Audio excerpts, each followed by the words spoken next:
You're listening to the Lombardi Line on VSiN, featuring former NFL executive Michael Lombardi. Now, once again, here's Patrick Maher.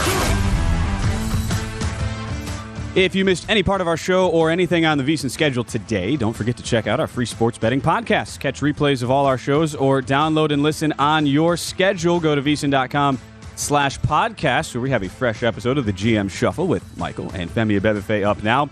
There's also Beating the Book with Gail Alexander and pro football betting. Plus, we have Hardwood Handicappers, Follow the Money, and many more. They're all free and available now at VSiN.com/podcast or wherever you get your podcasts.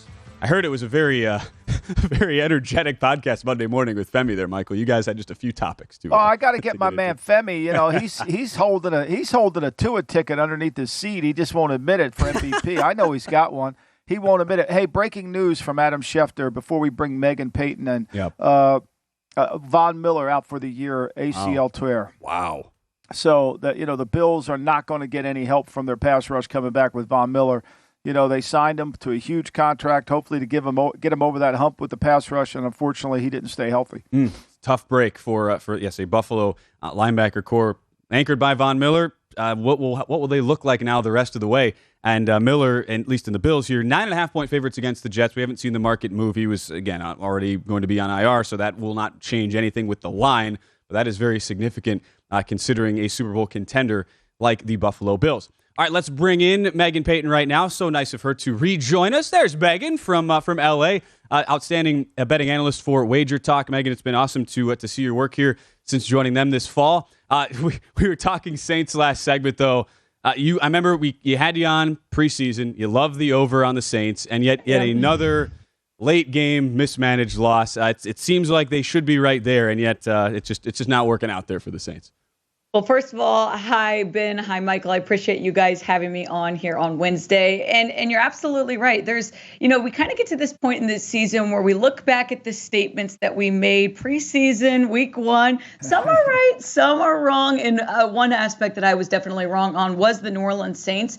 And it's been disappointing to watch them, being that it's a team very close to home. You root for them. You want them to do well. And yet it seems like they're close, but it's just not working out. That was a heartbreaking loss this past week against the Bucs. And I said this before, the Saints have done really well against Tampa in years past. The Saints were 4-1 going into last week's game.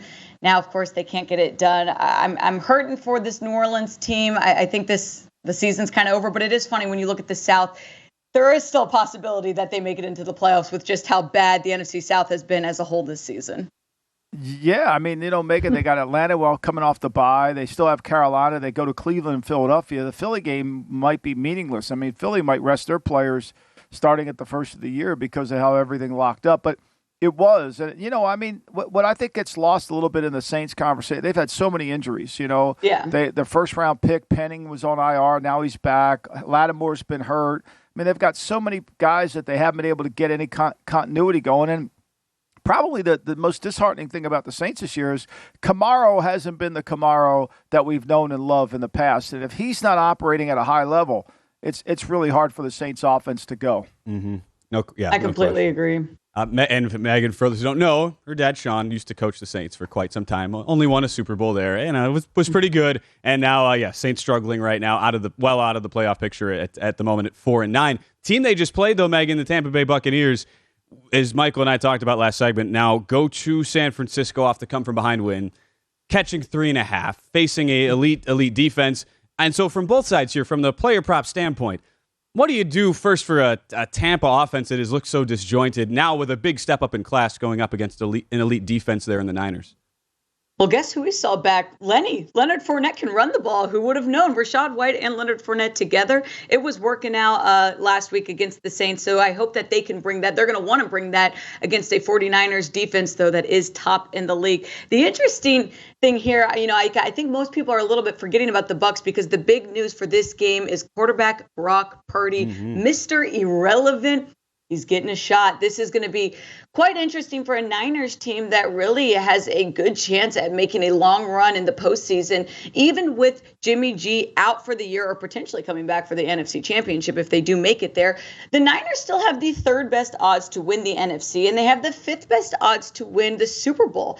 If there's one team that can handle this significant quarterback change late in the season, it is the Niners. Brock Purdy is going to be surrounded with some of the most elite talent in the NFL. You've got star wide receivers in Deebo Samuel, Brandon Ayuk, fantastic running backs in Elijah Mitchell and Christian McCaffrey. You've got one of the best left tackles in the league in Trent Williams protecting you, a great fullback, a great tight end, and the number one defense in the league. I'm looking at Purdy this week to kind of show us what he's made of. You've heard NFL scouts say before that he's a different player when he gets a rhythm going. He's got this chance now. He is used to playing with NFL talent. He was with running back Breece Hall at Iowa State. He was a 4-year starter. His teammates called him a great leader. I'm excited for Purdy to get this chance to kind of step up and continue with this Niners success.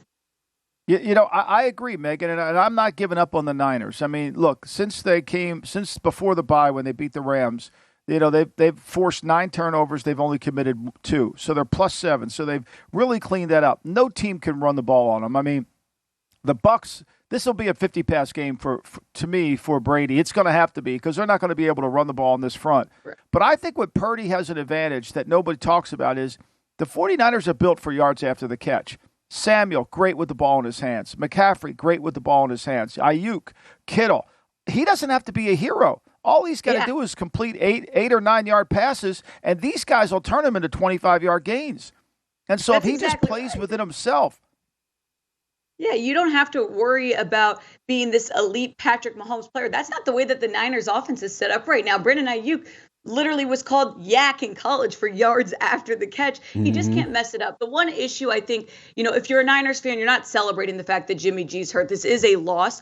The one area that we're going to see from Brock Purdy is, can he handle the red light? Can he handle that pressure of going out on the field and keeping it calm and collected? He doesn't have to throw deep balls, but he can't mess it up. I think the Niners are very much still in it. And if there's a time to bet on the Niners in the futures market, I take it now because I think that this San Francisco team is built for the long run. Just remember, a week ago, they and Philadelphia were co-favorites at around plus 240, 2.5 to 1. You're seeing the Niners now drift out to about 4.5 to 1.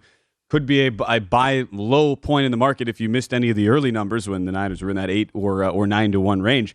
Megan, another team that is right there and is quickly rising up the general power ratings and up the futures market is the Cincinnati Bengals after knocking off Kansas City as home underdogs last week.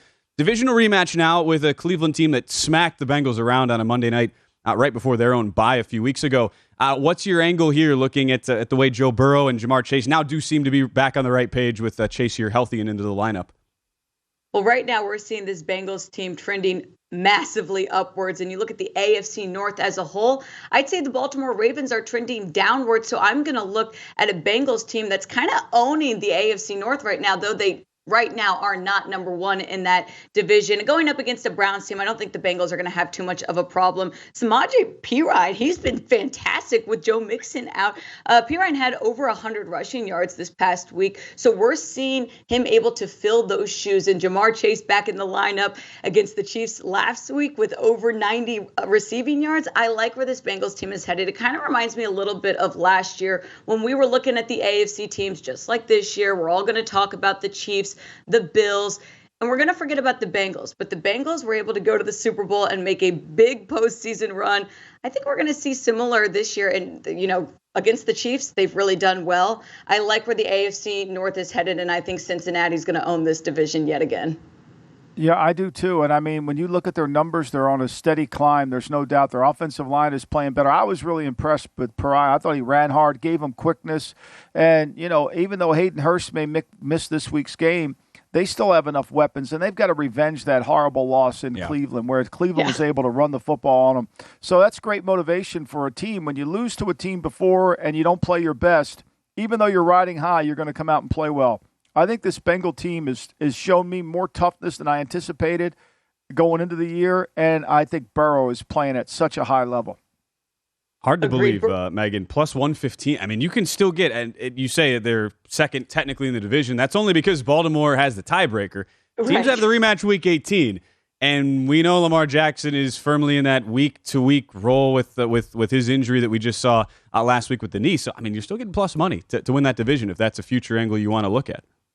I love that futures angle, and I'd even say, look at now what that win against the Chiefs last week. Look what it did to the AFC standings as a whole. It bumped the Chiefs out of that number 1 seed. We're seeing the Bills there. The Bengals have a way to disrupt this AFC conference as a whole. I like where the Bengals stand. Meghan Payton again joining us. Go ahead, Michael. I do too. I think, they're playing well. And look, their defense has been great in the second half of these games. And credit Lou Anarumo, their defense coordinator. Last week, what was impressive, if you're a Bengal fan, they got more pressure on the quarterback than they typically had all season. Yeah. That's been the one area they hadn't been great. They were against the Bengals. They were against the Chiefs. I'm sorry. Yeah, no, save that defensive magic for the fourth quarter against the Chiefs last week. Meghan Payton, who you can follow at Meghan Payton 7 on the old Twitter machine. Meghan, so good to see you as always. Thank you for the insights, and Thanks, we'll be Megan. sure to catch all your work there over at Wager Talk.